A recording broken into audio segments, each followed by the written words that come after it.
Sakit. Ada lagi? Anissa Fitri, Bu. Kenapa? Ikut lomba. Mari kita doakan teman kita yang sakit itu diberikan kesehatan dan bisa membersamai kita di minggu selanjutnya.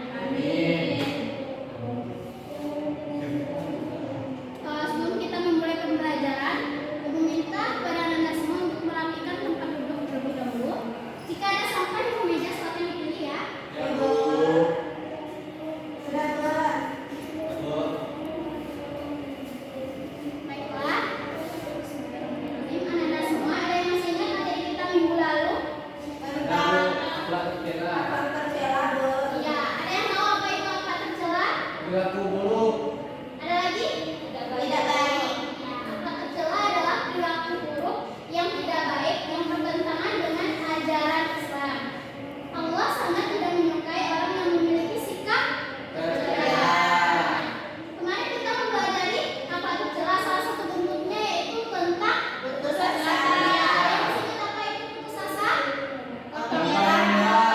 Ya, ya.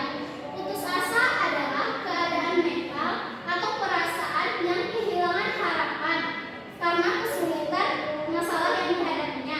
Orang yang putus asa cenderung merasa bahwa tidak ada lagi jalan keluar dari masalahnya, dan juga orang yang berputus asa cenderung tidak memiliki kemauan untuk berusaha lagi. Nah, jadi materi kita sekarang ini yaitu tentang ikhtiar. Nah, putus asa dan ikhtiar ini saling bertolak belakang. Putus asa ini yaitu keadaan yang mana seseorang itu gampang menyerah.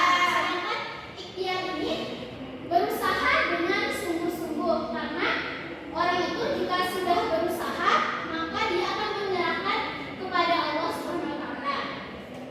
Nah, baiklah, sedikit Ibu jelaskan tentang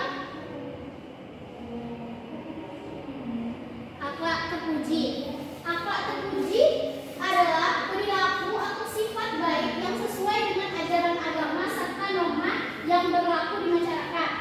Akhlak terpuji salah satu bentuknya yaitu sikap kejujuran. Ada lagi apa? Amanah, Bu. Amanah. Lagi ada apa? Sopan santun, Bu. Iya, sopan santun. Berusaha, Bu. Nah, iya, yaitu ikhtiar. Nah, akhlak terpuji salah satu bentuk yang disukai oleh Allah. Nah, lanjut.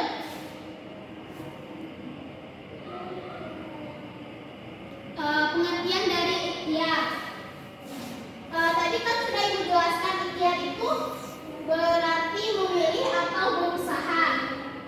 Secara istilah yaitu ikhtiar adalah usaha yang sungguh-sungguh yang dilakukan oleh seseorang untuk mencapai tujuan dan hasil yang diinginkan dengan cara yang halal dan juga dengan cara yang benar sesuai dengan ajaran syariat Islam. Baik, Ananda, ikhtiar ini sangat penting untuk kita sebagai umat muslim, karena dengan berikhtiar kita tahu bagaimana cara bersungguh-sungguh berusaha dengan sebaik mungkin. Allah juga sudah memberikan kita akal untuk berpikir, tubuh untuk bergerak, dan juga waktu untuk dimanfaatkan. Nah, jadi kita harus memanfaatkan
Allah dalam segala usaha kita dengan cara berdoa dan bertawakal kepada Allah.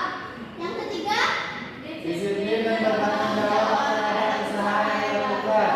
ya, disiplin dan bertanggung jawab terhadap usaha yang dilakukan.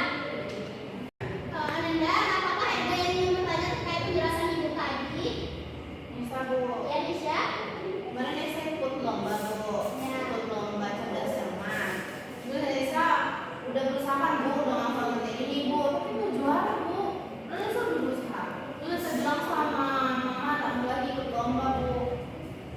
Itu gimana dong Bu? Nah, bagaimana menurut Ananda semua terkait pertanyaan Nisha? Ada yang bisa menjawabnya? Saya, Bu, Ya, Amin. kegagalan itu adalah suatu keberhasilan yang mudah. Jadi walaupun kita gagal, setidaknya kita tidak berusaha dan jangan putus asa untuk selanjutnya. Ya, betul. Boleh tepuk tangan kepada teman kita. Nah, benar. Jadi kita, meskipun kita mengalami kegagalan, kegagalan itu belum tentu rezeki kita karena kita bisa berusaha lagi dan mencari jalan keluar. Mungkin jalan keluar itu bukan dari satu sisi itu, mungkin ada dari jalan keluar yang lain. Jadi kita harus selalu berusaha dan berserah diri kepada Allah. Gimana Nisha? Nisha mau berputus asa atau terus berusaha lagi? Tidak mau ikut lomba lagi Bu. Ya, tindakan Nisha ini termasuk ke dalam putus asa. Putus asa adalah tindakan yang tidak disukai oleh Allah. Jadi Nisha mau tidak disukai oleh Allah. Tidak. Jadi kita harus berusaha lagi dan mencoba lagi. Oke? Selanjutnya yaitu Oke Bu. hikmah dari ikhtiar. Yang pertama apa Nanda? Menemukan pasangan yang tepat. Ya, yang kedua, Berarti disiplin dan kesabaran. Yang ketiga, jujur mengerjakan mereka. yang keempat. Mendekatkan diri kepada Allah. Baik, yang pertama tadi yaitu menumbuhkan rasa tanggung jawab seperti yang dialami oleh Nanda Nisha tadi, yang mana Nisha mengikuti lomba namun tidak ingin berusaha lagi dan berputus asa. Nah, jika kita tidak membekali diri kita dengan ikhtiar dan bertawakal kepada Allah, maka kita akan terjerumus kepada keputusasaan. Nah, jika kita berikhtiar dan berserah diri kepada Allah, maka rasa tanggung jawab itu akan tumbuh seiring dengan berjalannya waktu. Nah, yang kedua yaitu menjalin disiplin dan kesabaran. Orang yang berputus asa tentunya akan merasakan kegagalan, kehilangan harapan, dan merasa bahwa semua permasalahan yang dihadapinya itu tidak akan memiliki jalan keluar, dan juga merasa bahwa tidak ada lagi pertolongan dari Allah. Nah, jadi dari semua proses itu kita harus memiliki kesabaran dan juga berserah diri kepada Allah, yaitu dengan berikhtiar dan bertawakal. Nah, yang ketiga yaitu menjadikan pribadi yang tidak mudah menyerah. Seperti yang Ibu bilang tadi, kalau kita mudah menyerah itu sama dengan berputus asa. Berputus asa itu termasuk dengan akhlak tercela. Akhlak tercela, akhlak yang buruk dan tidak disukai oleh Allah. Nah, yang keempat itu dengan mendekatkan diri kepada Allah. Dengan mendekatkan diri kepada Allah itu yaitu dengan bertawakal, berserah diri kepada Allah, berdoa dan melakukan kewajiban kita sebagai umat muslim. Nah, dari sini ada yang ingin dipertanyakan? Tidak Bu. Nah, baik Ananda, Ibu akan memberikan kita tugas.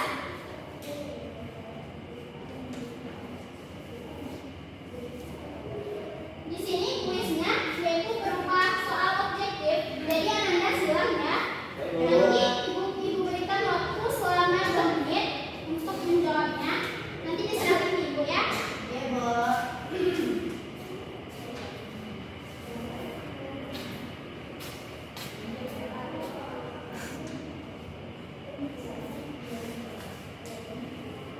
Ibu berikan waktu selama 2 Masa menit. nggak bawa pena? Masya Allah. Iya.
ikhtiar itu juga mempunyai beberapa hikmah. Yang pertama, menjadikan seseorang itu lebih sungguh dan tidak gampang menyerah, dan juga